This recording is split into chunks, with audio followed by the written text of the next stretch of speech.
This episode is for anyone who's ever felt like they're not good enough. When you complain, you are reliving a negative situation, and the brain can't tell the difference between what is real and what is imagined. How do people change the root of that problem? That sense of worthiness, self-efficacy, locus of control, emotional stability. These things, when they come together, it forms what's called our core self-evaluations, which is how we see ourselves. The executives are going to come in. Who wants an opportunity to share what we've done with them? My hand goes up, and then I look around. No one else has their hands up. And had I just waited another second or to look around before my hand went up, it wouldn't have gone up. Suddenly I'm in the lift and there's a senior leader there going, hold on, I saw you on stage. Can you help me present? Can you coach me through this challenge? The studies that I conducted was to determine whether we can change our personality traits. Yes. How?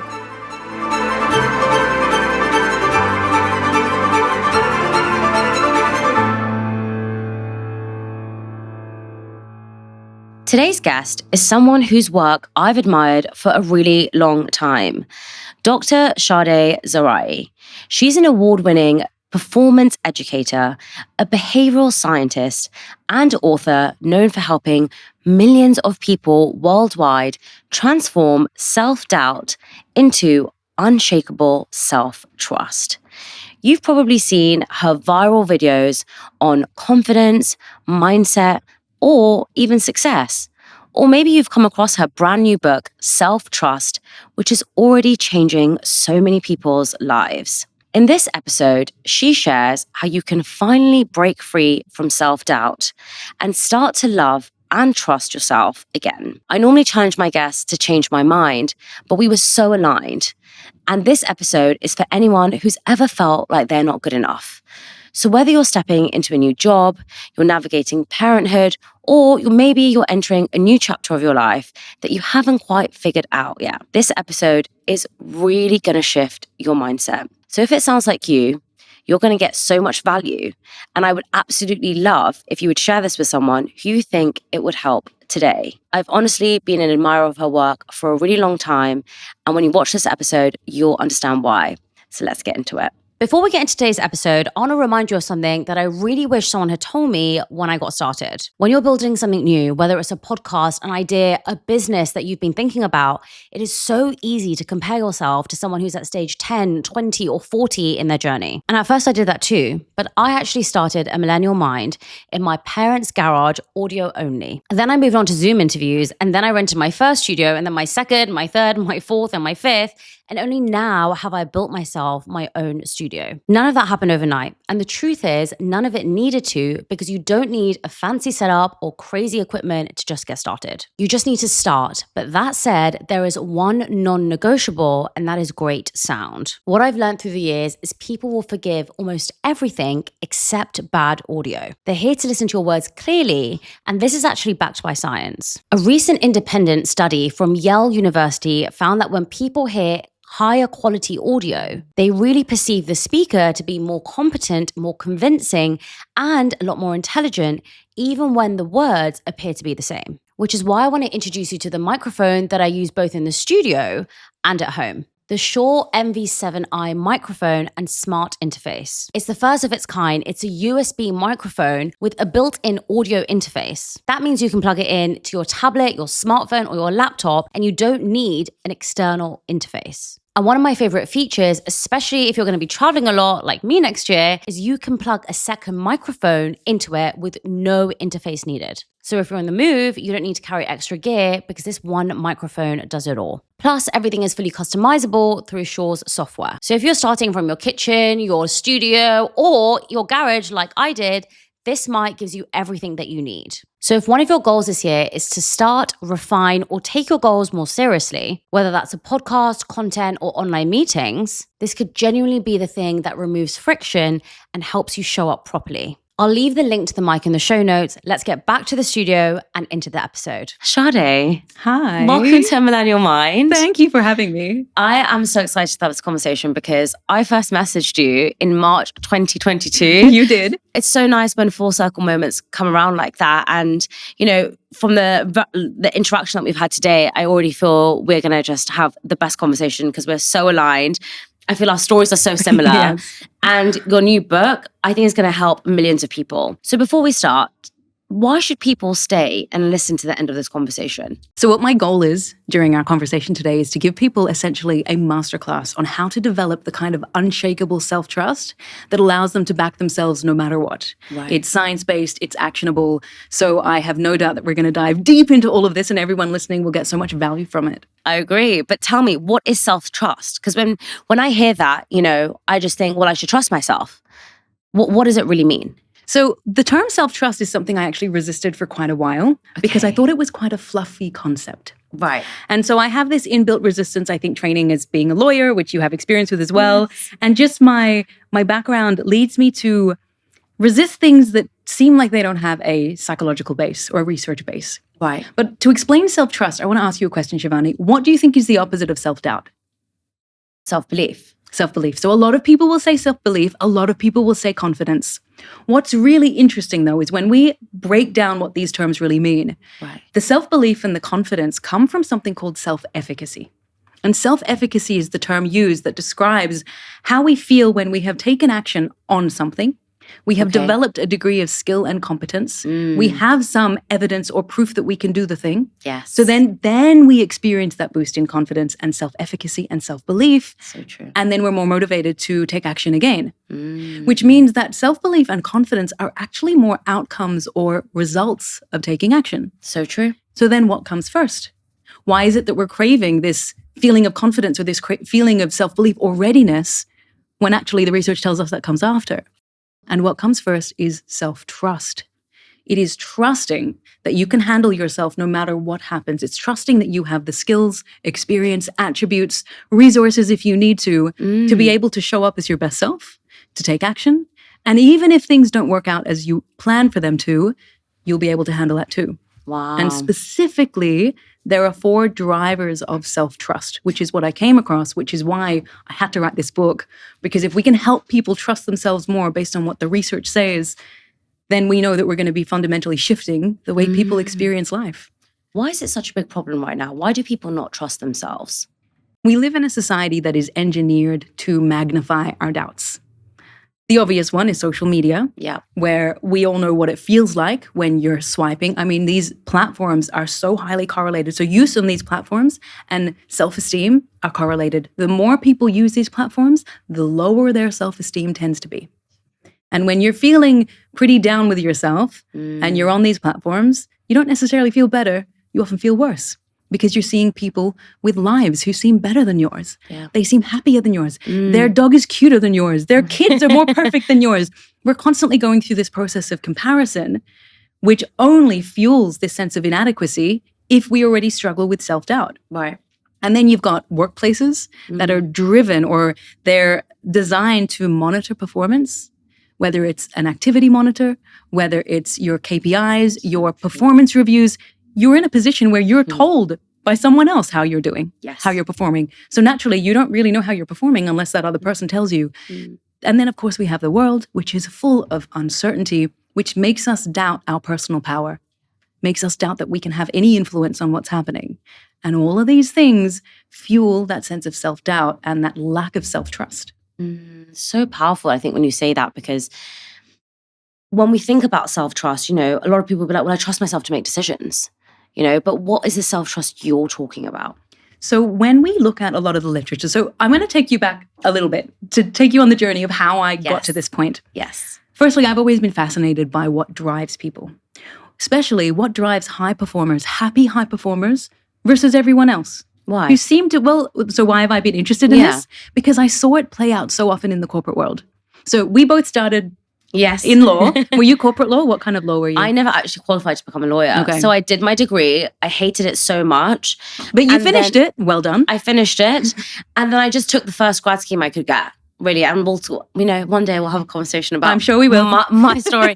But, mine was so different because I just didn't have this mindset of I could achieve what I wanted. I just went with what I could get, and so it wasn't intentional. So I think, I went into a corporate job and then I stayed there for 7 years before I started the podcast. Good on you, though, for staying for 7 years. I know. In a space that clearly didn't light you up, but you would have learned so much about yourself. I did. Good. I did. And you? How long did you stay in the corporate world? I was 4 years in the legal space and then 7 years in banking and finance. So we also have the 7-year trend happening. I know. We need to have a conversation offline. So it was 10 years for me, but it was more when I was in the banking space. So when I was in the legal industry, oh my gosh, I had so much self-doubt because I didn't feel like I deserved to even study law. I felt like I didn't know what I was doing. What do you mean you didn't deserve to study law? That's really interesting you said that. I feel like I didn't deserve it because I never wanted it. I got good grades in year 12 and I had a lot of pressure around me to use those grades. Don't waste it. My passion was always psychology. So at least I did it with a psychology degree. I did law and sociology. I feel like we've had parallel lives almost. This is amazing. But mine was not because I wanted to do it. Mine was because that's the only way I could study law. And my parents were like, you argue all the time. You're a great speaker. You speak so passionately. You should study law. But the only way for me to do that was with law and sociology because the grades were lower. Oh, interesting. So very different. Very different. But very also similar. Yeah. And also the sociology would have really played into your passion for understanding human behavior and patterns. Yeah, amazing. So when I was doing the law and the psychology, even though psychology was my passion, law was so much harder for me. And so I had to devote so much of myself to it. Yeah. And that's why I felt like at any moment someone would realize that I shouldn't actually be there because I never wanted it. And it was just so difficult. But I overcompensated. I would spend every waking hour preparing, listening to my lectures again on half speed and typing up word for word notes, so that I could review them, so that when we came to the classes and I was asked a question, I had prepared a million different responses. So people came to see me as the really engaged, smart girl, but I was just overcompensating because I really didn't feel like I belonged. But hold on, aren't you smart if you do that though? If someone is overcompensating, don't they qualify to be that really amazing, engaging, smart girl? Because you are. That's a good way to highlight it, yes. Like when you work for something or you overcompensate for something, you deserved it because you were working hard. No one was like, you didn't have a cheat code in your ear, That's true. That's very true. Yeah. Sorry. So, no, that's good. I like that. That's a good reframe for my mind. Right. In terms of absolutely. At the time, though, I felt like I was faking it. Okay, interesting. But then I went into the legal industry, worked there for 4 years, and I would hide behind my cubicle so that people didn't see me, because if they didn't see you, the senior lawyers couldn't give you tasks, and I was already convinced that I would mess them up. So it was not a great environment. Then I moved over to banking and finance because I just needed anything other than law. And I honestly thought that new environment, new people, I can just be somebody else. Yes. I'm going to leave the self-doubt behind and just show up and reinvent myself. Did it get left behind? Nope. I carried it right along with me. And in fact, this time it was magnified because now it was a completely different environment. Terms I'd never heard before, yield curves, profit and loss. And I was magnifying everything I didn't know how to do. So that was the journey that got me into that space. But what I became very good at is paying attention to people. Right. I started rediscovering my passion for psychology, and I started looking at what those who were happy and successful did differently to those who were trying but weren't able to get there. And I noticed that there were certain patterns of thinking, certain patterns of acting, and I became obsessed with trying to emulate what that was. I didn't fully understand what it was, but I tried to just be more of that. And I started seeing results. I started putting my hand up for things. I started not second-guessing myself in meetings because others didn't seem to. And then I started getting the immediate feedback of, hey, this is working. So that was essentially the journey through there. At that point as well, when I finally started putting my hand up and saying what I wanted to say, right, I found that leaders, it was a 30 to 40,000 person company. And I was finding that leaders were coming to me to ask me to help them prepare for presentations, prepare for panel events, asking me for help to solve a problem they were facing in their team. I didn't have credential for that. I didn't even have a lot of experience in their space, but they recognized something. And I think they could sense that I really enjoyed helping people. And so they sought me out. And so that was when it planted the seed that perhaps I could help people for a living. How do I find a way to transition into that? So it was that discovery of how do we emulate what the happy and successful people do? How do I emulate that? And then, hey, let me turn this into a career that put me on my current path. How did you have the confidence to take that step? Because I'm sure there's people listening at home, right, who are thinking, okay, I want to emulate this same kind of formula, but I have no self-worth.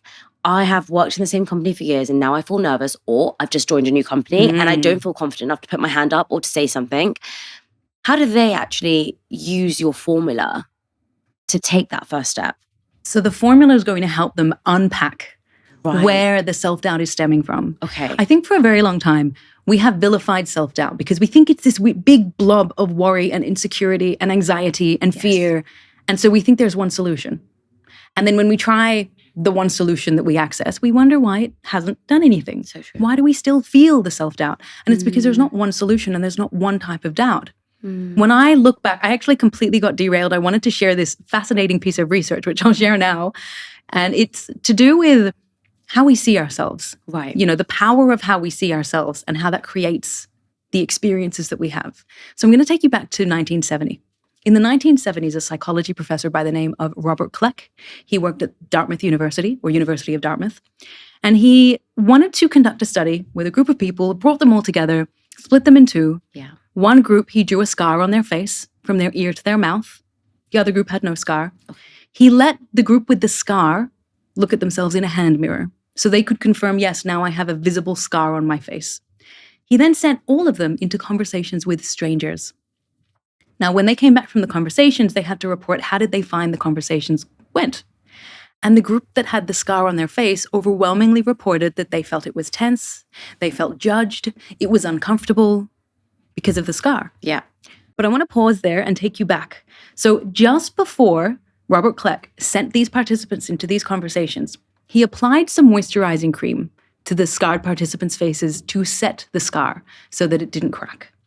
But what he did, without their knowledge, is completely remove the scar. So now they are going into these conversations believing they have a physical disfigurement, but they do not. Amazing. It was entirely in their heads. And that's what we call expectation bias. The expectations that we have about ourselves shape how we show up and then what we experience. 100%. 100%. So if we understand that's the role of expectation, we then need to ask ourselves, what are the scars that we are carrying with us into every single meeting, into every single interaction, into our workplaces, into our families? Because we will see what we believe. You know, there's this beautiful quote, you don't get what you deserve or what you want, you get what you believe. Yes. If you believe you are worthy, if you are capable, if you are of value, you will seek out people and notice experiences that reinforce that. 100%. Oh my God. I feel like we're speaking the same language. I love that example. Yeah. I just feel like if I had an audience here, I would tell them all to have a round of applause. I just love that example so much. And I can honestly resonate with you because last week I left my house and I had a roller in my hair and I completely forgot about it. Totally forgot about the roller.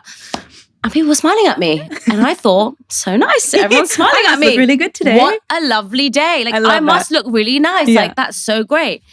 And then I looked in the mirror and I, like, you know, when you're walking by a window and it wasn't a mirror, but like I looked by it and I was like, oh my God, I have this roller in my hair. And instantly, when someone smiled at me, I thought, are they laughing at me? Now I don't care because, you know, if you follow me, you'll know that I walk around with rollers in my hair all the time and I find it really empowering and I love it because I'm just very focused on my end goal, which is my destination where my hair needs to look nice, which is why I'm walking around with these rollers in my hair.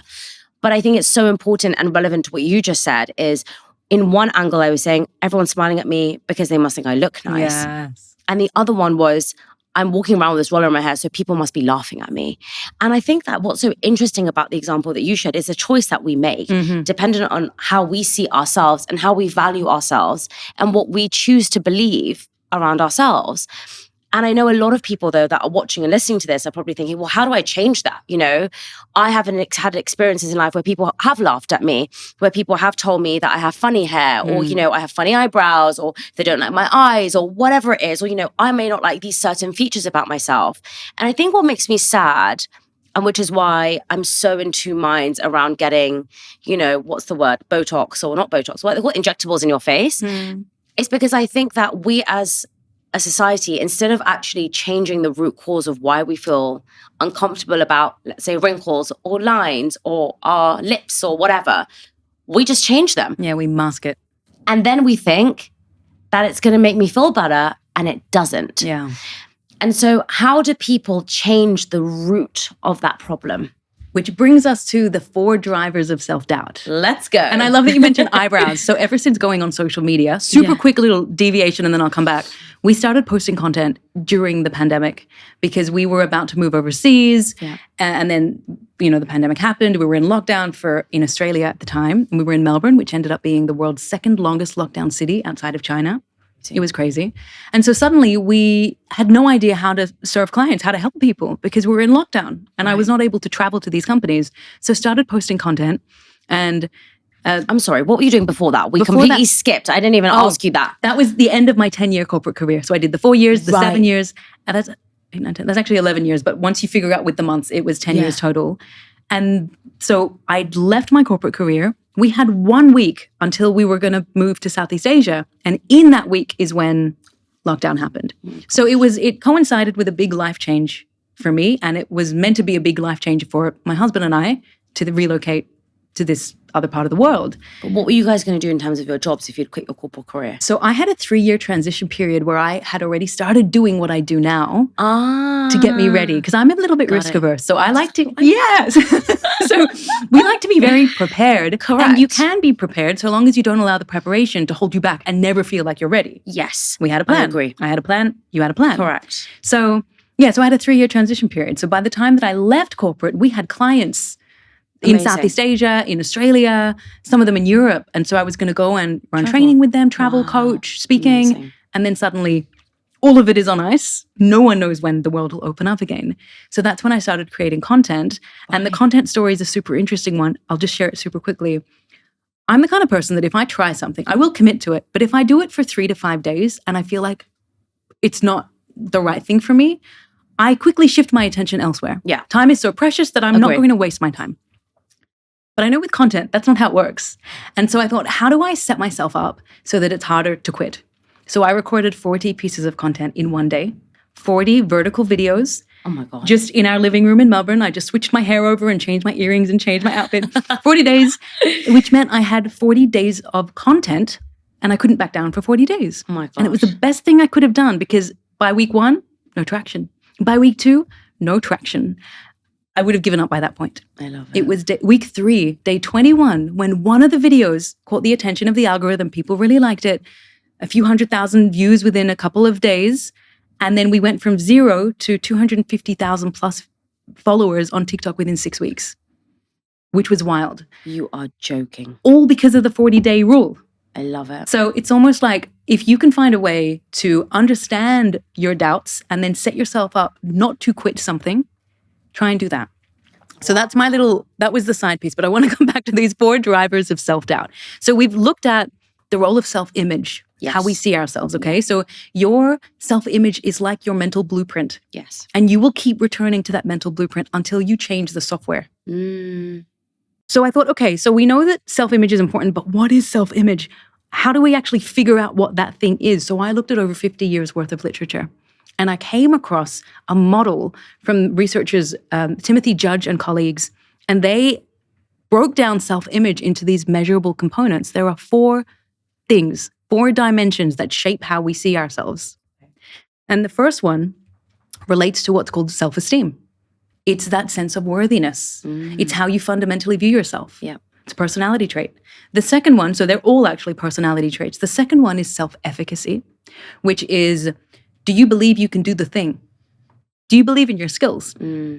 The third one is locus of control, which means where do you place your focus? Are you focusing on things you can control? Because if you do, you feel like you have some degree of influence over your life. If you focus on things outside of your control, you're going to feel powerless. Yes. Which is where a lot of people feel now with everything going on in the world. Correct. And then the fourth one is emotional stability or neuroticism, which is to do with your ability to manage your emotional state.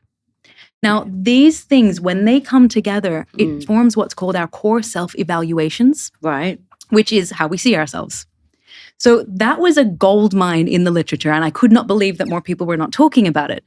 So we used that model, and we ran analyses with our audiences. We did our own research, and we discovered their personality traits.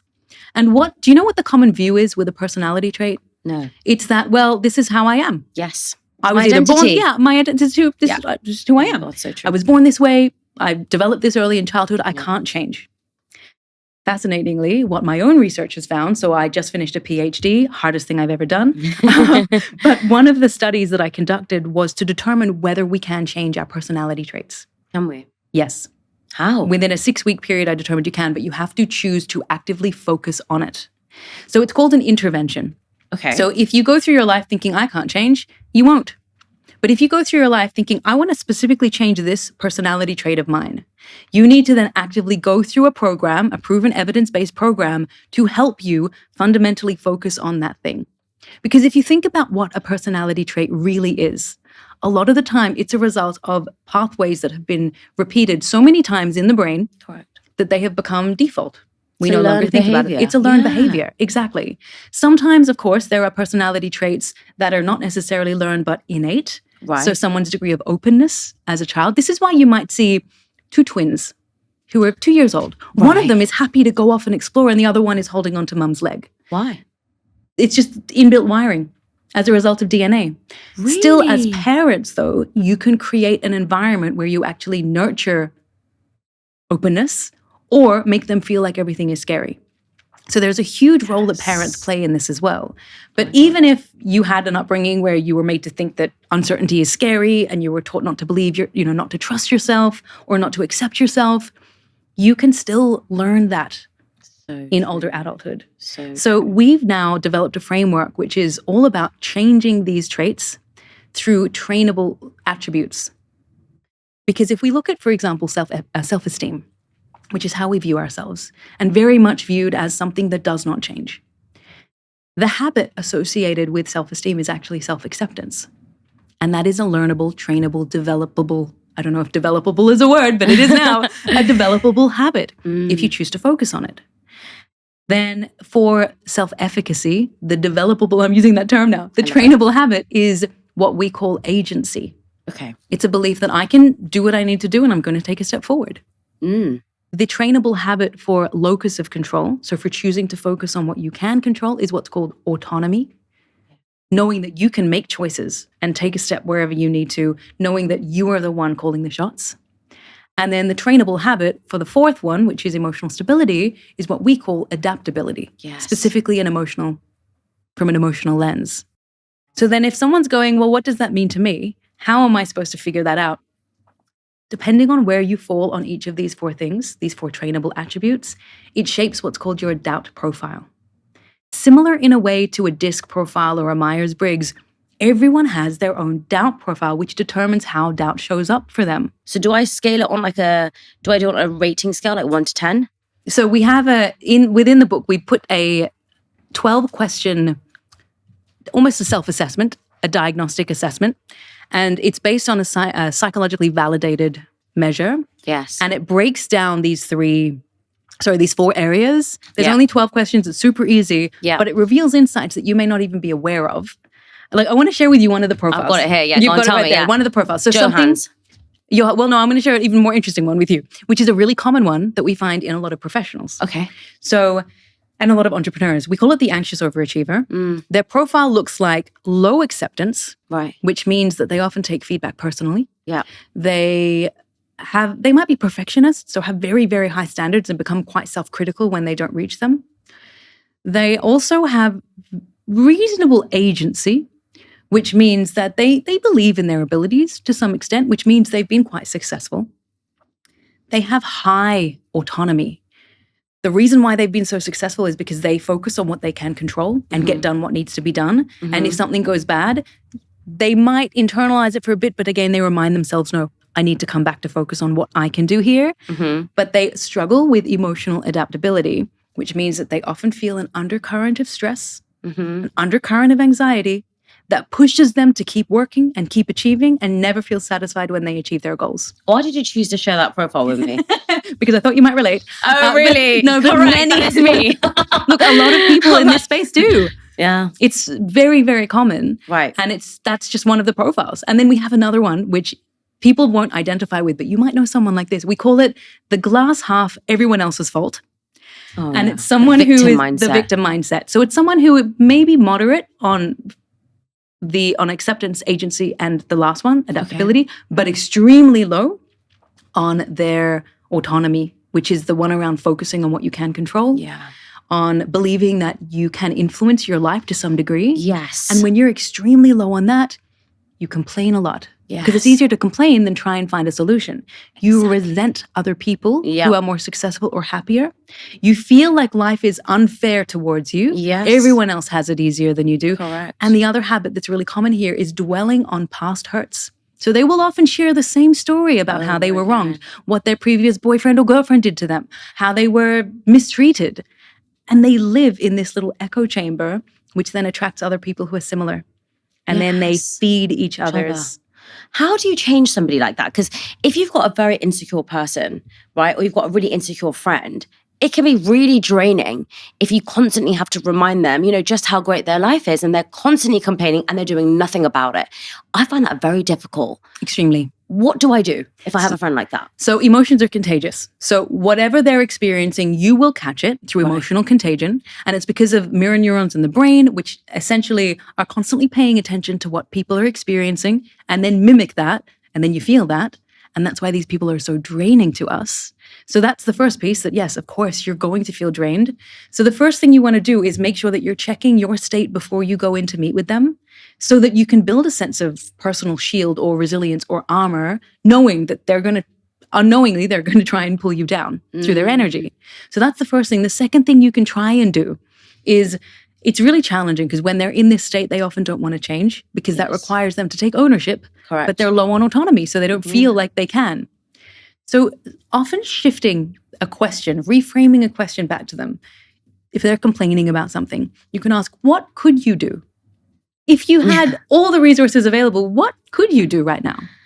And you just let them sit with that for a while. That's a great one. What could you do? What could you do? Wow. And they might say, oh, but I can't do anything. It's like, well, if you could, what could you do? If you had all the money in the world. Exactly. All the money, all the time. resources. What would that look like for you? Wow. So it's essentially like a pattern interrupt for them. Love it. Instead of them going down the default route. Because what we know is, especially with autonomy, people who tend to live in that why me, negative victim mindset, what we see when we look at a lot of the research with brain scans is that the emotive center of their brain is much more active.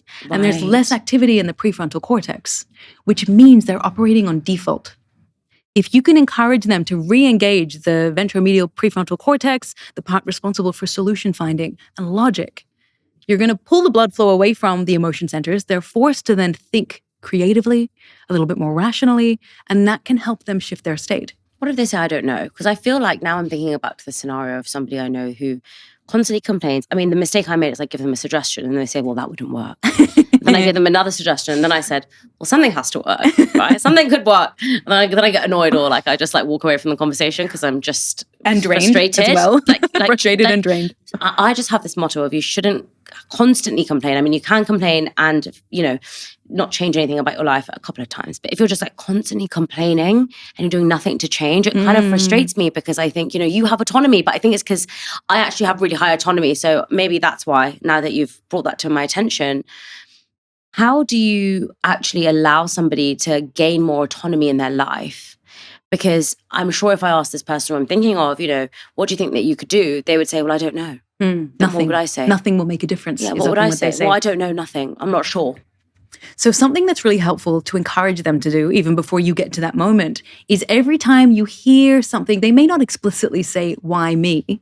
But they might share something similar to a why me, like, this is always so difficult. Why does this always happen? You shift it into okay, what next? What next? Why me to what next can instantly move from that default brain thinking into prefrontal thinking. Because as soon as you go what next, even if, okay, so let's use the example you came up with. Someone saying, well, I don't know what I'd do. Yeah. Well, let's actually use a real example. Let's use an example. I'm not going to tell you the exact example. That'll be funny, wouldn't it? Let's use an example of somebody who is saying that they don't like their marriage and there's nothing that they can do because that person won't change. And I'm saying, well, you're not willing to change. And they're saying, well, actually, the thing is that I just can't be bothered because nothing's going to change anyway. Yeah. What's the point? And I'm saying, well, you can change your relationship. And they're saying, well, no, I can't. What do I say then? The cost reframe. So we like things to be easy. The brain's primary role is survival, but when we look at it from a higher level, its primary function is to keep our body functioning effectively by using the least amount of energy possible. And so that's why we operate on default, because it doesn't require a lot of energy. So they're operating on default. And default wants us to have a simple, easy life. Yes. The cost reframe is really valuable because what it does is help someone recognize that the cost of easy now is going to have a greater cost later. So what does that mean? So it's like, okay, what's the cost of you doing nothing? Let's role play this. Yes, Should we try? So pretend that you are this person who is saying, no, I don't want, okay. So I'd say, what's the cost of you doing nothing right now in your marriage? Well, everything would just stay the same. Okay. And what's the cost if you did nothing in 6 months? Well, everything would be the same. But look, I can't be bothered. I've got so much going on. What would be the cost if you did nothing in 5 years? The same. Okay. I know that. I'm okay with that now. Yeah. I've just accepted that. That's my life. And then if they've said they've accepted it, that's your way of saying, okay, well, I support whatever you decide. But then they keep complaining to me. Then you can say to them, look, complaining doesn't help anything. Let's change the subject. Let's move to something else. And if they keep coming back and you keep reminding them, look, you said you've accepted this, you can call it out and say, look, I want to be here for you as a friend and I support every decision that you make. What I'm hearing, though, is a pattern of you being really unhappy in your relationship and you know it's always going to be like that, but you're not doing anything about it. Yeah. And by complaining, it might feel really good in the moment, but it's not actually changing your situation. In fact, what we know when you complain, you are reliving a negative situation, and the brain can't tell the difference between what is real and what is imagined.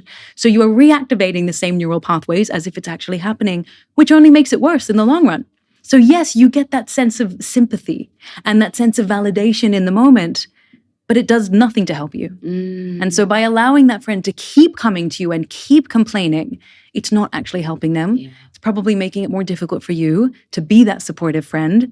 And this is going to sound really harsh, but in some cases, it might be a matter of, look, I am here for you, but I'm not here for you if you're complaining. And I think also, something that I struggle with as well is I try and give an alternative, like go and see a therapist or, someone like that might really help. And then they'll say, yeah, but I have you. Yeah. And I'm like, sure, I charge by the hour. I'll send you my details. But it can feel really difficult, I think, when you have somebody who has very low autonomy, and especially if you're somebody who has very high autonomy. Yes. It can seem, I find it very difficult to understand. And it's interesting because I never used to feel that way. I never used to feel like I was somebody who had control of my life. But now because I believe that you can, because I've seen the actions that you can make, I think that it's so easy. And this is where I want to talk about, the next part of your book. I don't know if I'm going in the right order, but when you talk about building evidence, because it's something that I really resonate with. Talk to me about that. Okay. So we're going to talk about evidence, but that's the second attribute. So I want to just jump back to the first in case someone's struggling there. Agree. So often a lot of people who also complain a lot have very low self-acceptance. And because they have low self-acceptance, they allow the bad things that have happened to them to be a sign that they are unworthy or unlovable. Yes. And then they keep recreating the same situations because they accept that in their life because they think that's all that they're worthy of. Yeah. Which is terrible. They're just recreating the same thing again and again. Yes. So if you're someone who has low self-acceptance, something that tends to happen a lot is you will wear a mask. What does that mean? It means that you bend over backwards, you contort yourself to be appealing to other people, to seek their validation and their praise and their love. Because if they're happy with you, then that means you're acceptable to yourself. Yeah.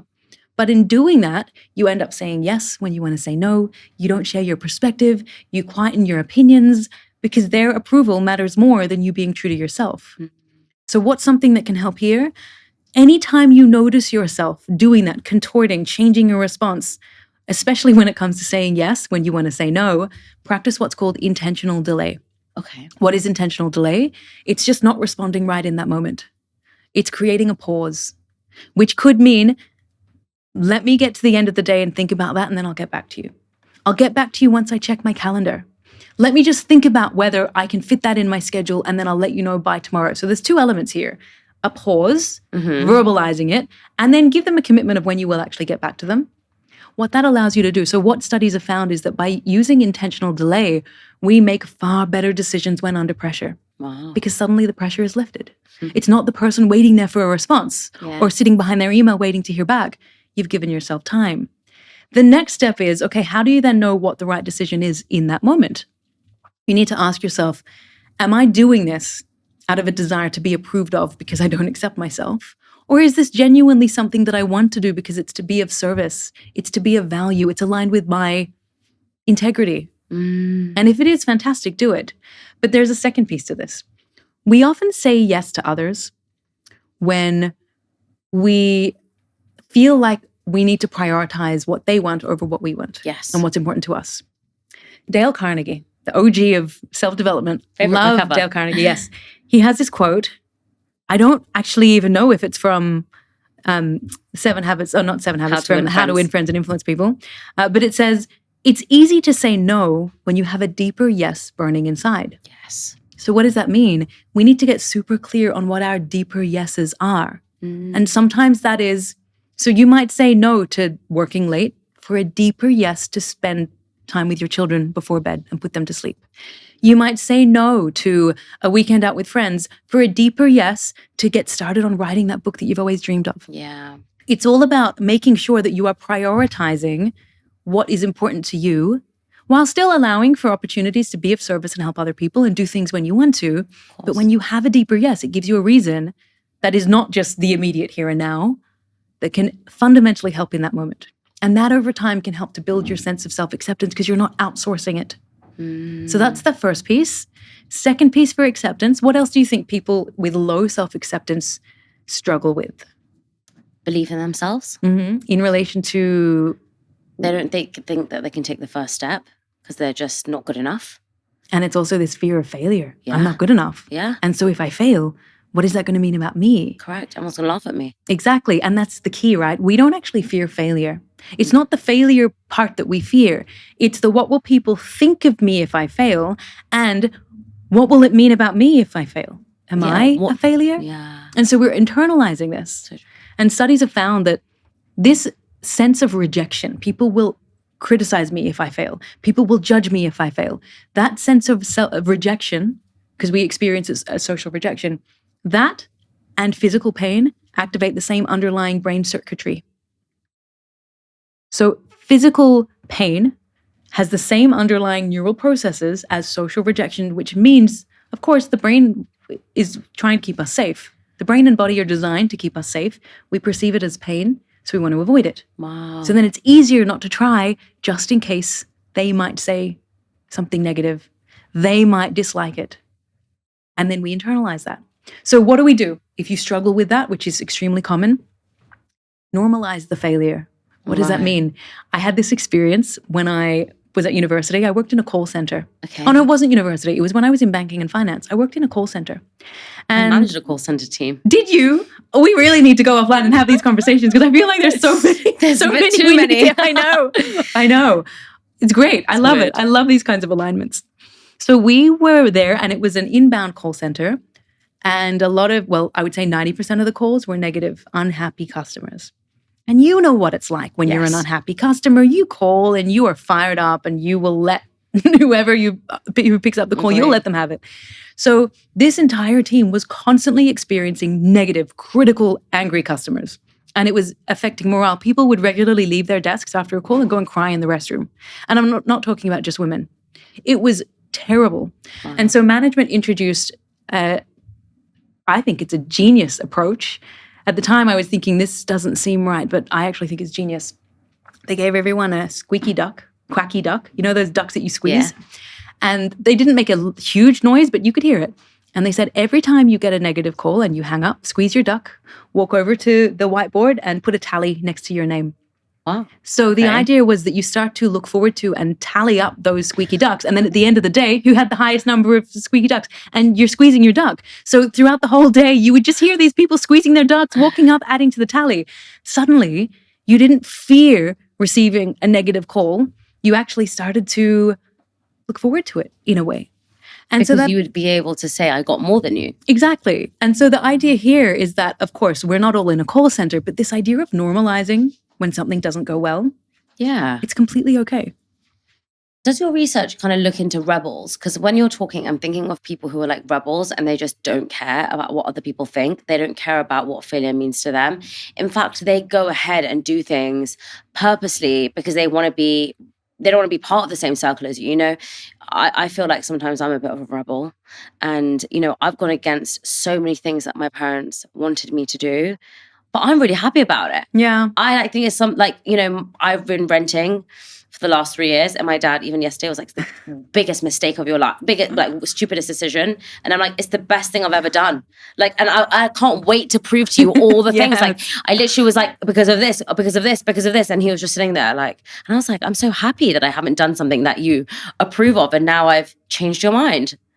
Isn't it funny how we call that being a rebel? Being true to yourself is somehow being a rebel. Also, doing things that are right for you is being a rebel, It's so strange to me. It's so strange. And I think it's harder when you come from a family or a culture where there is a very strong expectation that you will follow the path. Correct. Follow the traditional, cultural, familial path. Yes. And when you deviate from that, even if, again, it's being true to you, you even see it as being a rebel. You see it as being rebellious when actually you're just making decisions that are aligned with the kind of life you want to lead because you're the one leading it, no one else. It's weird because I actually wouldn't call myself that, but lots of people, when I tell them my story, like, you're such a rebel. And I'm like, am I? Because I think I'm I like to stick to the rules. But for me, I think doing something different is being called a rebel by other people. I traveled alone by myself and I knew exactly where I was going and I was really excited. I knew what I was doing. My dad still to this day is like, you gave me nightmares and it was the worst day of my life and I can't believe you did that. And I'm like, it was like 10 years ago, get over it. Like, I'm alive and I'm safe and that was your worry, but like, I'm fine now. But I think the second you do something differently, you are labeled a rebel. But I do think there are people out there, back to my question, of being rebels, and they actually get joy from doing things differently. So how does that link to the research you found about people feeling pain from rejection? So it all comes down to acceptance, that first attribute. If they accept themselves, they don't need to make anyone else happy. And really high autonomy. Yes. When you have high acceptance and high autonomy, you march to the beat of your own drum. Yeah. And even if people don't like the sound of your drum, you don't care because you accept you're doing it for you. How do you get that? How do you get a high level of self-acceptance? How do you become that person that does not care what other people think? Like, you walk out the house and you wear whatever the hell you want. You're standing in a meeting and you just say whatever you want. You're in a room full of people that don't believe in you and you're just so confident. How do you get to that level? There's a couple of things when we look to the literature. So one of them would be doing it more. So we resist things that we fear.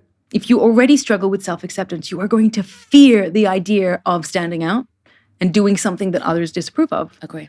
So the way to start, there's something called rejection therapy, which is a form of therapy, which is essentially go and put yourself in situations, low-risk situations, where people say no to you. Because the more times people say no to you, the easier it gets to deal with. It's a bit like the squeezing of the duck. The more squeezing of the duck we were doing in that call center, the less it stung. So you take the sting out of rejection by actually doing it more.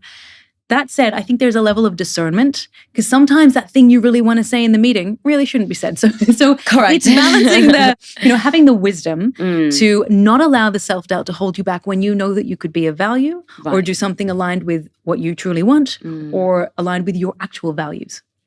And again, it's just about repetition because if you think about it, the brain is a machine that runs on patterns. Yes, pattern-seeking machine. Exactly. Yeah. And it's both pattern-seeking and pattern repeating. Yes. So you have these patterns and you can change them, but it takes time and it takes effort. Yeah.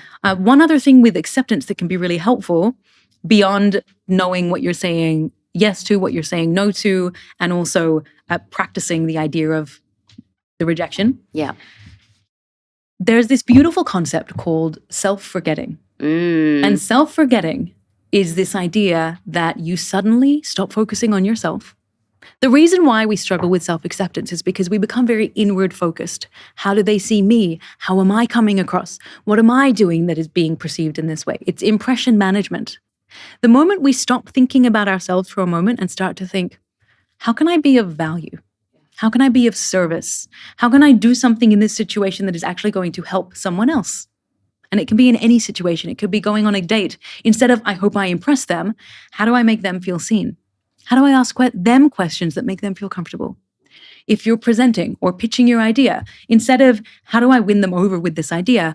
How do I communicate the value that this is going to have in fundamentally changing this customer base's life? Yeah. Right? Constantly shift to other people. And what that does when we're focusing on value impact, it naturally quietens the voice of the ego because instead of me, you're going them, they. And it can be incredibly powerful.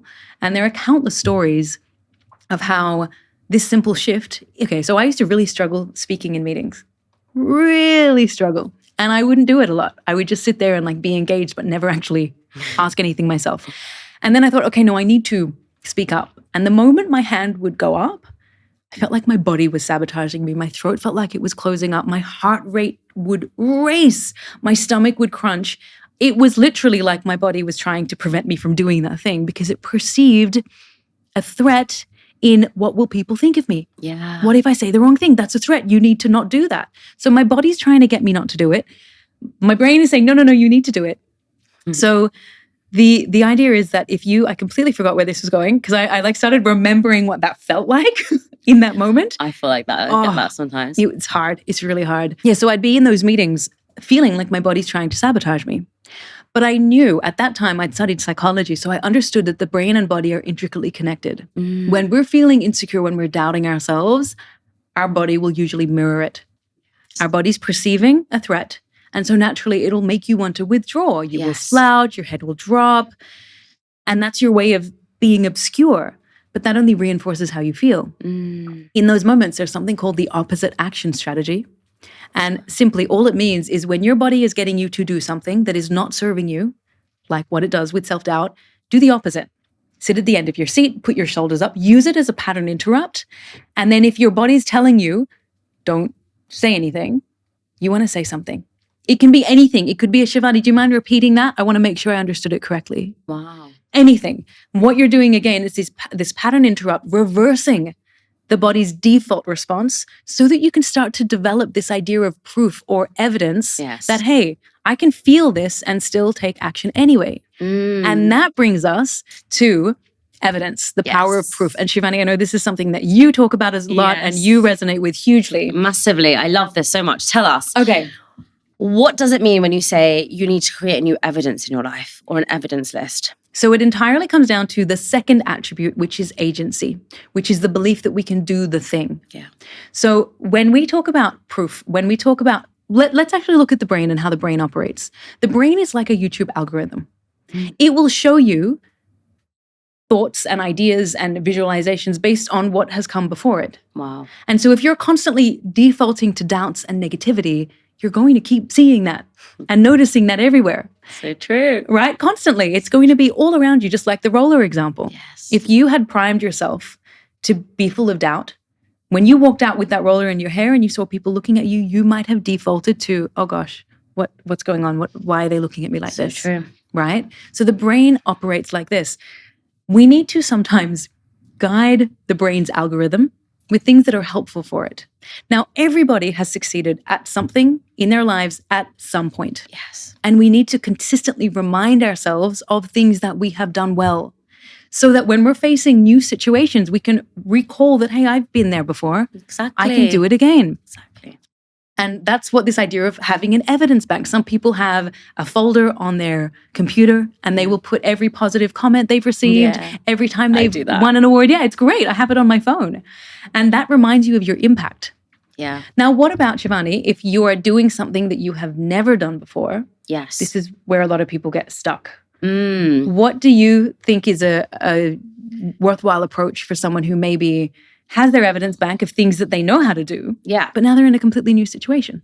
Well, I have an evidence bank of things that are different, right? So the evidence bank I have on my phone are just the comments that people send me. And I love that because I've labeled it keep going. Oh. But I think there's a difference. You can have evidence that proves you. So let's just say, for example, I've taken a risk. Then I will have different examples of different risks I've taken, right?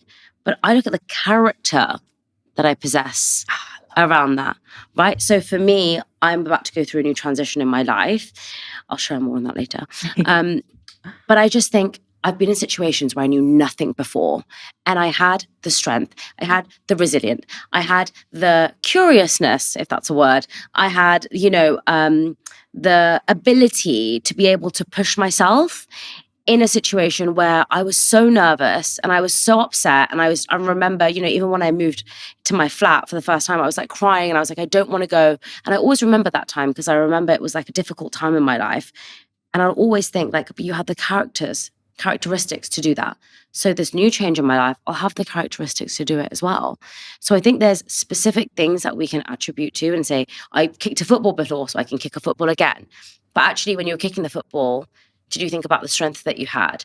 Did you think about how strategic you had to be?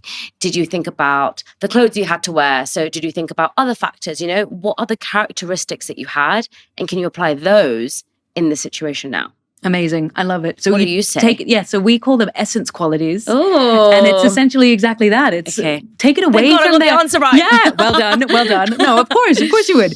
The idea is, when we focus on end state, it's very easy to feel like, well, I've never done that before. Correct. That specific thing. Yeah. So I don't have the skills to get there. Yeah. And of course, you may not have done that before. It's fine. Have the intellectual humility to say, yes, I have not been there. Then you think, okay, well, when have I done other things that are similar? Yes. What are the qualities, the essence qualities that make me who I am? And how do I then apply that? Yeah. There's this beautiful story that looks at this idea of applying essence qualities and also transferable skills. So it's from 1985. Okay. Nike, footwear company Nike, is going through a huge amount of challenge. Their stock price has declined. They've just laid off a huge amount of people. They are struggling to enter the basketball market. So they needed fresh talent desperately, and they held a 24-hour shoe design competition for their internal staff. Wow. Tinker Hatfield was a corporate architect at the time in Nike, and he applied and he won. Wow. He had absolutely zero experience in footwear design, but they really liked his design. The next day, they basically went to him and said, Tinker, you're now in the design team.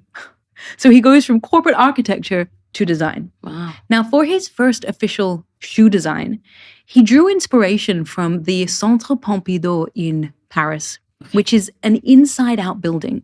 So all of the usual mechanical structures and the systems that are inside were now on the outside, and they designed it that way, which is it's a cool building if you Google it. Now, he loved the idea of the inside-out concept, and he thought, how do we do that with a shoe? And so he grabbed his sketchbook and he started sketching, and he drew a shoe with a visible air pocket in the heel so people can almost see through. Ah. And that is how the Nike Air Max 1 was born. Wow. It was through him applying his architectural thinking in a completely new medium, being inspired by something completely not related and making it related. Yeah. And to this day, Phil Knight often credits Tinker Hatfield with single-handedly saving Nike in the 80s. Wow. So it's just a great example of how we have skills, we have abilities. Everyone does. Everyone, even someone's instincts, their perspective, the way they question things. Yes. That can be applied no matter where you are. We just forget. One other quick story, which relates here. I love all these stories. I love stories. I think they're so memorable. And they're all from the book, so they're front of mind for me. So this is in 1998. Citigroup is going through its merger with Travelers Insurance. Maybe it's Citibank. I think it's Citigroup going through its merger with Travel Insurance, and they needed to come up with a new logo. So they hired Paula Shure, who is a legendary graphic designer. So she came in and she's sitting at the table, and they're describing what they want for this Citi logo, CITI. She grabs a napkin from the table and she starts scribbling on the napkin. Within a few seconds, she slides it over and she says, "Here is your logo." The group was stunned. Someone even said, "How is it possible that you just designed our logo in a matter of seconds?" And Cher sat there and she smiled and she said, "It's designed in a second and 34 years. It's designed in a second in every experience I have had in my head." Wow. So even though they were getting just a few seconds of her, that was every experience she had up until that point. Yeah. And this is so powerful because so often, just so you know, they did pay her $1.5 million for that logo. So I love this story because it reminds us of how often we do the opposite. We think that we have to put in the time, the effort. If it's not effort, then it's not valuable. Correct. And we have to prove to other people that we deserve to be where we are. But we need to channel some of that Paula Scher energy, which is what we call big trust energy. Yes. Trust in your skills, trust in your experience, even if you're in an entirely new industry. New role, new industry. So easy to think, I've never done this before. I don't know how I'm going to cope. What am I going to do? One aspect is, yes, what are the transferable skills? The other aspect is you have so much experience. Yes. Channel that. And that in doing that, you're building your agency. I love it. I love it. So, so, so powerful. For people who are sitting there listening at home feeling a little bit helpless, thinking, I'm really thinking about all the things that you've talked to me about, but I feel that my inner critic is just too powerful. And I've made this evidence list, but it's just not really helping. I've tried all the things that you're telling me. What do they do? Okay. So the first step is to acknowledge that many of us have an inner critic. Yeah.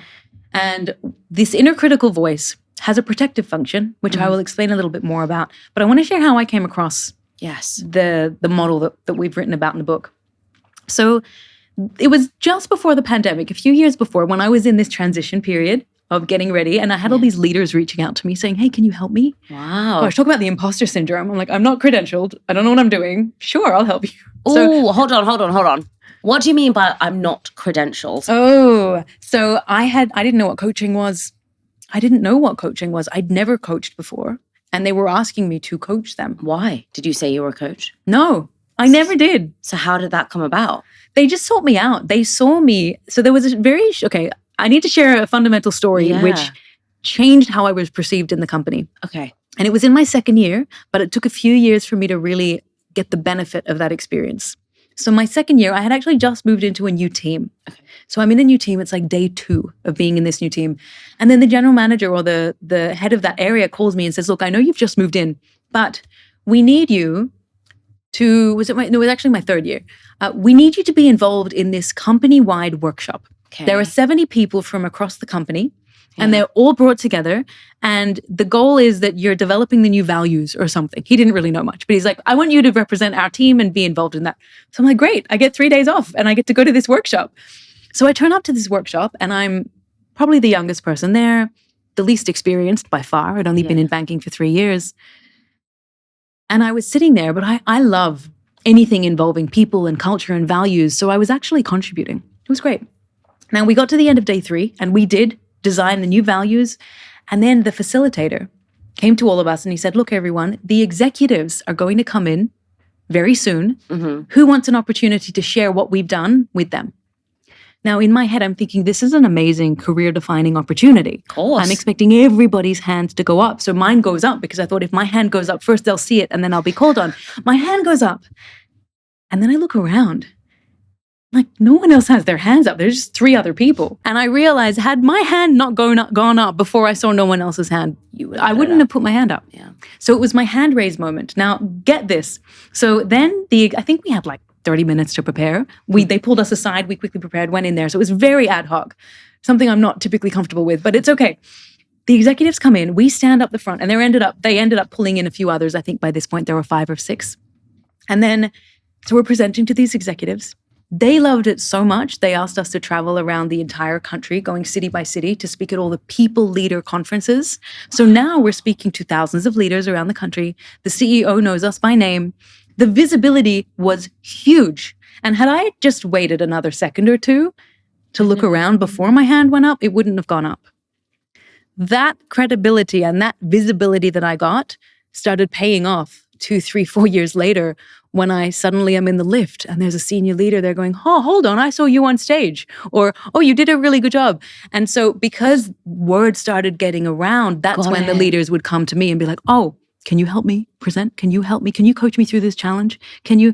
So it just happened. It happened. I attracted that opportunity without even knowing that I wanted it and that I would love it. And that's how, and then I started coaching them and I realized, okay, I actually don't know how to do this. So let me go and do a training program, get accredited, so that then I felt a little bit more confident that I had the skill to do it. Got it. Because I didn't actually have the skill. So you actually didn't feel that you were able to help them with the current skill that you had, so you wanted to get better? Or was it, I want to do this properly and maybe I don't have a structure and a technical way on how to do it? It was probably a little bit of both of them. Okay. So I knew I was helping them, but I knew not to the extent that I could be. Got it. The other thing, very interesting thing with coaching is when I first started it, when I hadn't been credentialed and gone through the training, I was giving them guidance and basically telling them what I thought they should do. And they were really happy with that because a lot of people don't want to think for themselves. Correct. But then they wouldn't really do the things that I would tell them to do. They'd be like, great, I've got a plan. And then they come back next week. I'm like, did you do it? No.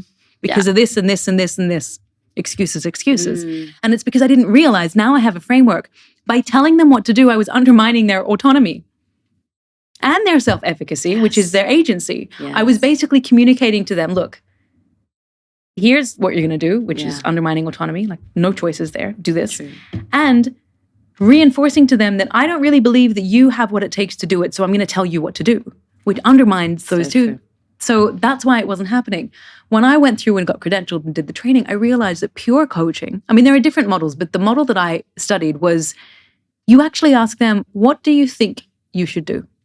Or if you were me, what would you tell you to do? You basically keep shifting it back, because the idea is that we believe that they have the answers within them. We just have to help them uncover it. And that also builds their autonomy. Love it, love it, love it, love it. So, yeah, so that's... Again, something I talk about. I feel like we're the same person. I feel like we are. We are. Because I literally, that's the verbatim word for it. It's like, you have the answers within. I love it. Because I just do. I think that so often we look to other people to tell us what to do. But why is it that I always have the answer for my friend having a huge problem? Yeah. But then when I'm having a huge problem, I'm like, I don't know anything. I need to speak to someone. Yeah. You just need to speak to yourself. And actually, you're going to love this. A tool that I use. Yeah. I basically therapize myself. So I love put headphones in and I go for a walk and I talk to myself, but I have to put headphones in because otherwise people think I'm mad. I'm not listening to anything. I'm talking to myself. That's genius. But I do that because I always know that the more and more I ask other people for their opinion, the further I away from actually knowing what I want. Yeah. And, yesterday my cousin called me and said, it'd be really good if you could just talk me through all of this stuff. And I was like, there's no point me talking through this stuff because you don't know what you want. Yeah. So all you're doing is replicating my life, which might sound nice on paper, but in reality, you won't want it. And I think this is so relevant, isn't it, as well, when we talk about comparison on social media. We always want to replicate everyone else's lives because that's what we see.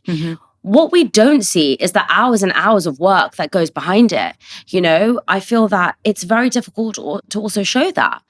I don't show half the stuff that I do on social media because when I'm working on my laptop, I'm not sitting there with like a camera being like, hello, I'm working now for 6 hours straight. That would be a little bit strange. Oh, wouldn't it? But obviously when I'm coming to meet you, or I'm getting ready, or I'm doing my hair, I'm like, look at me, because I'm having fun doing those things. But when I'm in deep focus, it's a very different scenario. And I think so often we compare ourselves to the person that we think someone is. We have no idea who they are in reality. No idea. So I love that point that you've just said. Talk me through this page on your book, which is the 4 inner deceivers, which I love. I was meant to tell you the story of how I discovered the 4 of them, and then I started talking about everything else. But it brings me to that. So I'd now gotten credentialed as a coach. Yes. And then when COVID happened, something that I did in that first year was a lot of coaching. Okay. And a lot of it was virtual. So as I was looking back over a lot of these client notes and a lot of the interviews that I'd been conducting, because I was really interested in the brain. Right. And the mind and how people hold themselves back. So I'd conducted probably 100 or 200 informal interviews. Wow. And this started when I was working in the organization as well. I'm just a bit weird like that. So I had a little notebook and I would ask people questions. And so if you're listening and you have weird quirks, embrace the weird quirks. You never know what's going to come of them.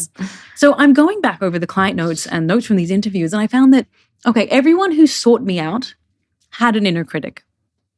They needed help to kind of deal with that. So all I had was notes on inner critics.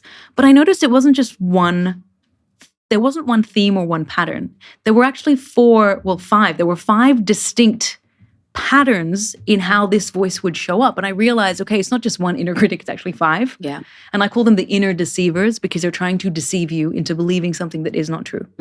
Now in the book, I actually only talk about 4 because we realized that the 5th one, I'm going to tell you what the 5th one is first, and then I'll go through the 4. The 5th one is actually that voice of the victimizer, which makes you feel like a victim.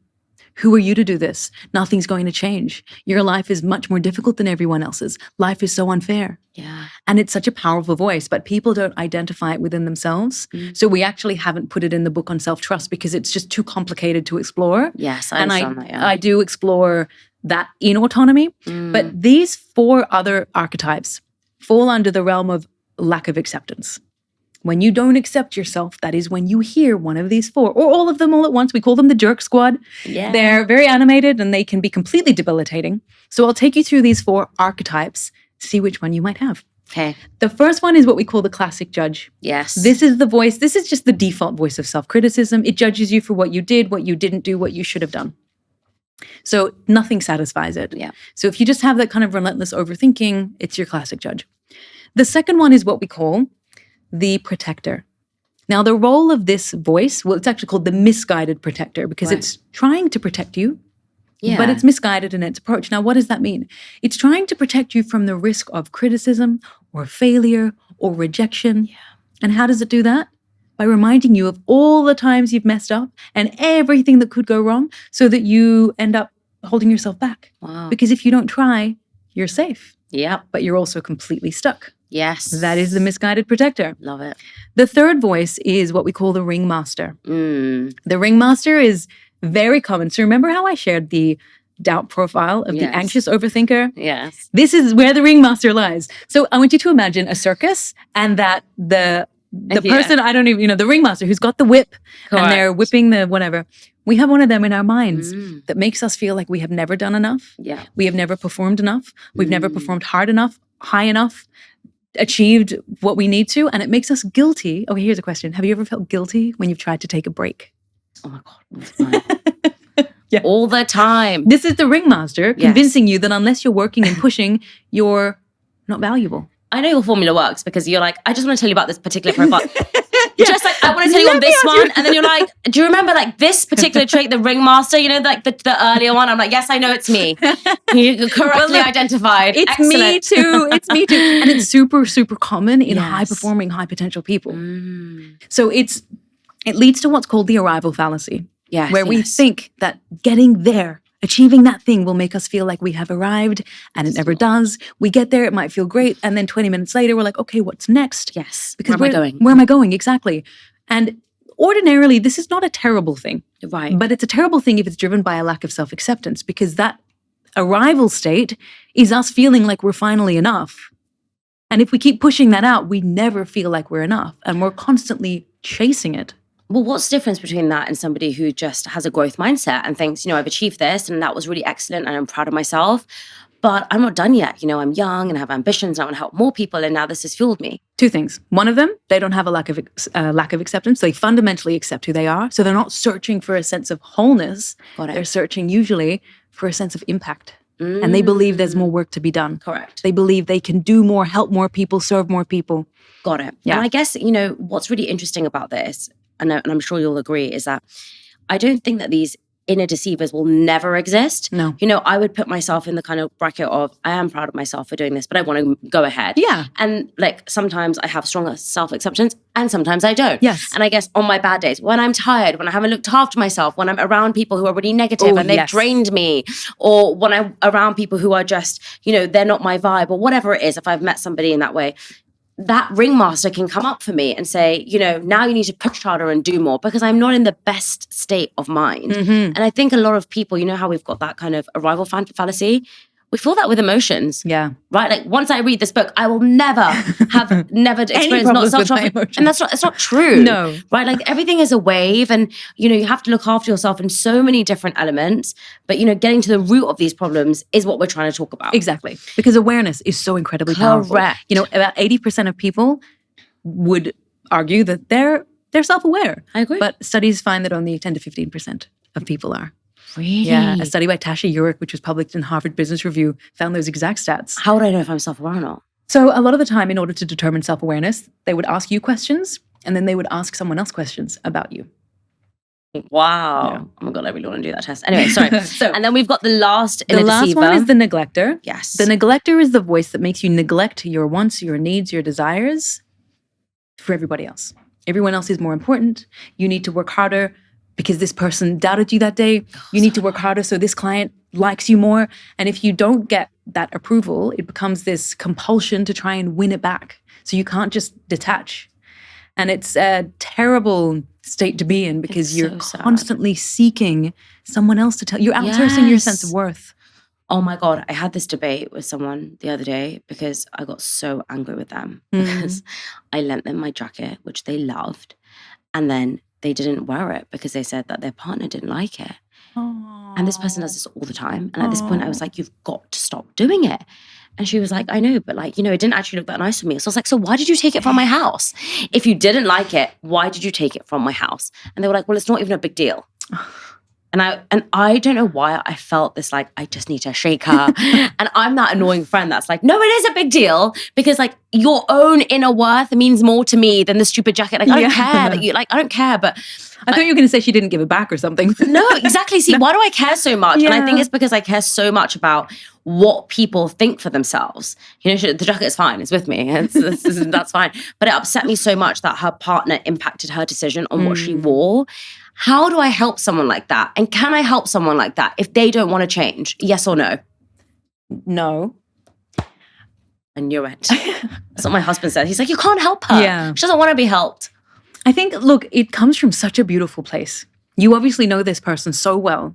And I think a big part of it is when that person says, okay, I don't want to wear this because my partner doesn't like it, is it because they feel like they are less than and they lack acceptance? Or is it just that, you know what, I want my partner to find me beautiful?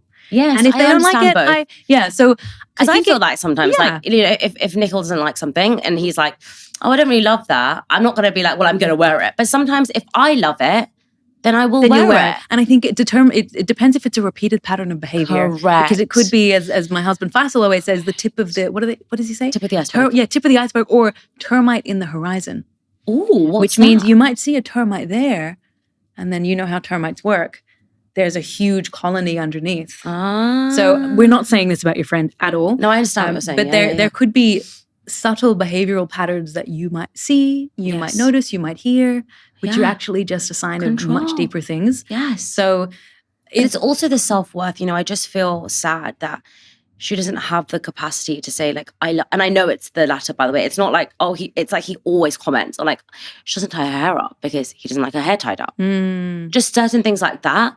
And I just think, why don't you just do what you want to do? Do you like your hair tied up? Yeah. You know, you can't always do what other people think is right or wrong. And I know that it's not even about other people, because otherwise she would have worn the jacket because I thought it looked nice. Yeah. You know? It's just that one person. But it's just that one person. So how do you help someone like that to see things in a different way? Or how? Because I know if I asked her, she would definitely say, it's just my confidence. Okay, so she will even acknowledge that it's a confidence thing. 100%, yeah. So there's something that I talk about or I write about in The Pillar of Acceptance relates to this idea of shoulds and how we often place shoulds on us as if they're like rules. I should wear things that my partner likes. Yeah. I should be the one with all the answers because I'm leading this team. I should be the person in the meeting that makes sure everyone's okay. We have these arbitrary shoulds that we place on ourselves. And we need to ask ourselves, are these shoulds actually helping us? Yes. Or are they reflecting a part of us that we're trying to protect ourselves from or, protect against? If it's a should that is really not helping you and is undermining your sense of self-worth. So, okay, I want to come back to the shoulds, but I want to share an example of why it's so important to be aware of this and what your friend's going through. Imagine I have I really need to like bring a demonstration to show this because it's so much better when I've got it. But imagine I have two glasses here and we fill them up with water. They're filled to the brim with water. Yeah. And then here I have a table, do you call it table tennis here or ping pong? Ping pong. You call it ping pong here as well? No, table tennis, you're right, sorry. Oh, yeah. I'm like confused. Ping pong ball, sorry. Table tennis ball, sorry. Table tennis / ping pong ball, light. And then we have a golf ball. They're about the same size. Correct. If I place the ping pong ball, table tennis ball on top of one glass of water, what happens to it? Floats. It floats. What happens to the water? Kind of overfilled, but not too much, maybe. No, I've tried it once. It actually, stays the same. Really? Nothing happens. Yeah, it literally just stays on the top. Golf ball, what happens? Water spills. Water spills, and where does the golf ball go? To the bottom. To the bottom. Sinks. Now, this is like self-doubt in our life, right? Self-doubt, as you said, the goal is not to eliminate the critics or the self-doubt. You cannot. We have a brain that is wired to do what it does. We can guide our thoughts. Yes. But it's not always a bad thing. The way that ping pong ball floats on the water needs to be how we see our doubts. They're there, they're floating, but we don't internalize them. The golf ball is how we often see our doubts. It becomes us. And then we think this is just who I am. So now, here's where it's even more interesting. If you remove that golf ball, so let's say you grab a spoon and you carefully remove it and you've got it out now, what's happened to that water? Is it full anymore?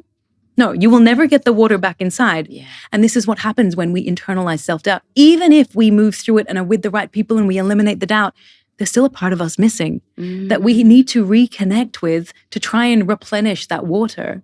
And so in the case of this example, If you've been in a situation where you've only ever done things because your partner wanted you to dress a certain way or do your hair a certain way, even if they're not around, you lose the ability to trust yourself.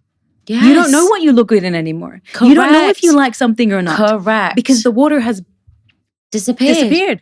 And that's where it's going to be so gosh, important for wow. people in their life to remind them of their strengths, what they do Wow. well, their inherent value, so they can start to rebuild that water store. I honestly feel like we could have this conversation for another 10 hours.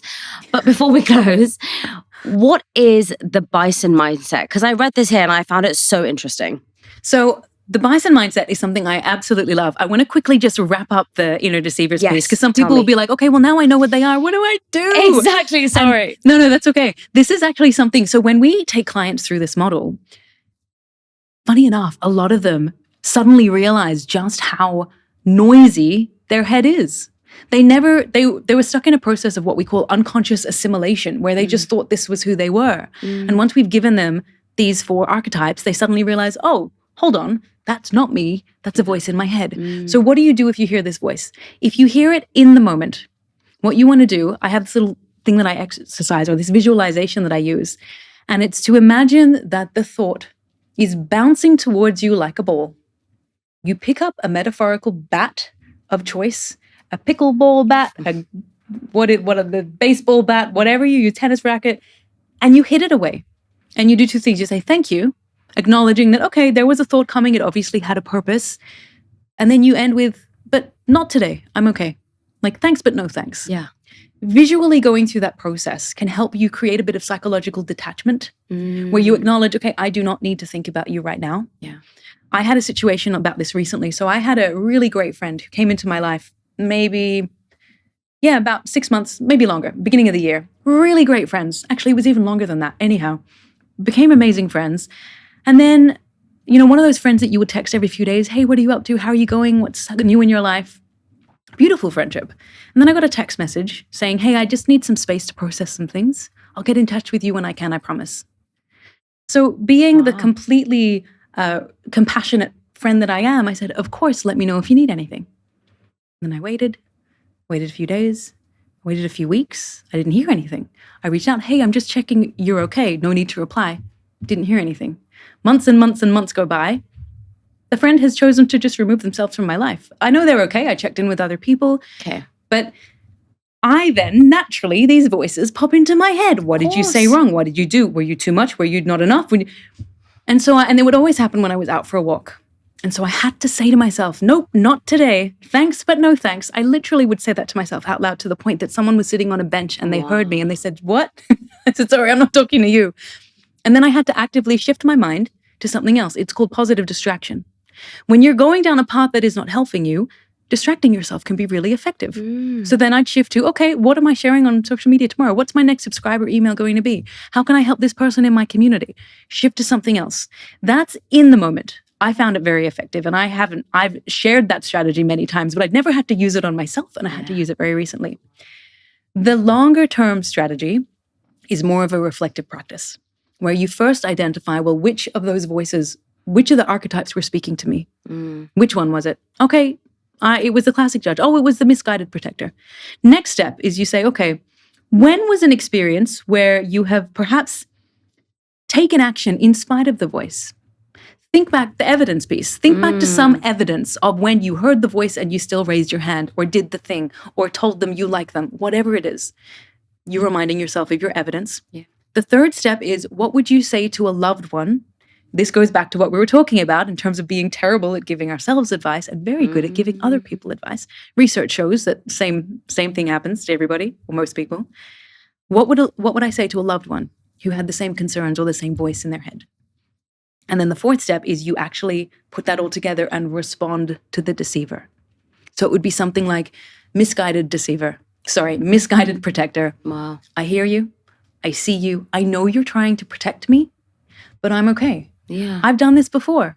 I can do it again. Yeah. I've got this. And you give yourself that compassion. You actually verbalize it, which means you're having to process what you're saying, re-engaging the front part of your brain. You're hearing yourself say it, which is really valuable. And it can be an incredibly powerful process. It's very similar to internal family systems, they have a model around different parts. Yes. And how you speak to the different parts and how they all have a Correct. function. Yes. So this is a very similar process that just helps you acknowledge that you do not have to believe everything you think. Yes. Every thought you have is not fact. It's not a verdict. So it is data. It's information. And you can choose to process it. So that's the process that we go through with the Deceivers. Now, the bison. Yes. Okay. So now tell me, what is a bison mindset? So bison and cows are two very, very similar animals in terms of when you look at their genealogy. They're closely related, but they have a very different approach when facing a storm. So cows have been observed to huddle together during a storm, and they will often walk away from the storm or hide under a tree. Bison, on the other hand, when there is a storm, they've been observed to walk against the wind. So essentially they're walking towards a storm. So what happens is that the bison generally pass the storm before it gets the worst piece. And the cows, because they're walking away from it, they often get the brunt of it, the worst part of the storm. Wow. So the bison mindset is this idea of not running away when things get hard. Yes. Showing up anyway, getting comfortable with discomfort. Too many people experience discomfort associated with self-doubt because they don't trust themselves, and they allow that discomfort to be a stop sign. Oh, I'm not cut out for this. Oh, this is just not for me. And then they use that excuse. Well, this is just who I am. I'm someone who's terrible at networking events. Yes. Or I'm someone who is just always going to dress the way my partner wants me to dress. That's just who I am. I'm just an introvert. Exactly. I'm just shy. Exactly. We label ourselves. And labeling, it's the brain's way of being efficient. Hot, cold, safe, unsafe. We do it, yes, no. And we slap labels on ourselves as well. I'm intense. I'm emotional. I'm all of these things. Oh, just side note, while I mentioned emotional, there was a study that came out that found that if you express emotion in a professional environment, it can undermine your credibility. But if you reframe it out loud as, oh, I'm just really committed about this or committed to this, I'm really passionate about this, it doesn't undermine your credibility. Wow. So this is really valuable for anybody who is in a position who tends to be quite emotional, experience what I call big feelings. Reframe it as I'm acting this way because I'm really passionate. It's not an excuse for bad behavior. Correct. But if you get very emotional about something, it's commitment. It's intensity, but in a positive sense. I talk about this in a similar way of like how your strengths can also be something that are used against you. So something about me is I am a really passionate speaker and I talk with my hands a lot. And when I'm on stage, it's amazing. It's amazing. People are like, engaging. Oh my God, you're such a great speaker. Yeah. And in an argument, people are like, oh my God, you're so aggressive. Like you're too direct. So I actually say that, look, I know I get passionate about this topic. Yes. But it's just the way that I speak. And I'm not trying to shout at you because I also raise my voice because I'm like, you know how you said earlier, I think we said this off camera though, when you're writing, it's very difficult to get your emotions across. But when you're speaking, you can emphasize some words, you can raise your voice. And, I think that happens with so many different things. But if you explain your intention behind something, I feel it will allow the other person to not look for the bad in you as well. Completely. Because we make assumptions constantly. Always. And they're very often misguided and incorrect. Yes. So essentially the bison mindset is because the brain is wired to keep us comfortable, keep us safe, it's going to choose the path of least resistance. I love that. But if we never expose ourselves to the storms of life, we're not going to get stronger. We're never going to get through them. True. And we reinforce the fear that you don't have what it takes. You're unworthy. You're unlovable because you're not putting yourself in positions to prove yourself wrong. Yes. So fundamentally, and that relates to the third pillar of autonomy, taking ownership, taking the step, moving towards the thing that scares you, trusting that you'll be able to find a way through. And so we call that state of really strengthening each of those 4 attributes and showing up with that kind of energy, we call it big trust, which is a state of ultimate self-trust, knowing that even if things don't work out, you will be okay. It's not a sign that you're unworthy or you're incapable. It's just a sign that you have learned one way that doesn't work. How are you going to change it next time? I love that. Honestly, I feel like I could talk to you for another 4 hours. I feel like we could continue this conversation. Like we really could. We could be here all night, but I think my producer might absolutely kill me. Before we close, what's the one thing you would tell someone who struggles with that feeling of not feeling good enough? I would say that you are not broken. You are human. You don't have to listen to every thought you have. You don't have to count every feeling as being fact. There is always room to grow. There's always room to fundamentally change yourself. And it starts with trusting that you are enough as you are. Yeah. That doesn't mean that you can't grow. That doesn't mean that you can't develop or continue to hone your skills. It just means that you're coming from a place of enoughness and not lack or scarcity. And the tip I would give here is make sure the people you surround yourself with are uplifting, Yes. are positive sources, and who believe in your potential. Because we know the Gollum effect tells us the people that you're around, if they believe in you and have high standards for you, you are more likely to live up to those standards. If you're around people who do not believe in you and have low standards for you, you are more likely to live down to those standards. That's called the Gollum effect. So make sure you are aware of that contagion that happens socially, because it affects you more than you realize. Oh, well, I can honestly feel your energy today. And Likewise. I'm just so excited to be seeing you again very I can't soon. wait. But thank you so much for your time. I really, really value your work, and I really appreciate you coming here today, especially when you're not here for a very long time. And I'm very excited for everyone to read Big Trust. Thank you so much for having me on. It's been an absolute pleasure, and I look forward to part 2 as well. Me too.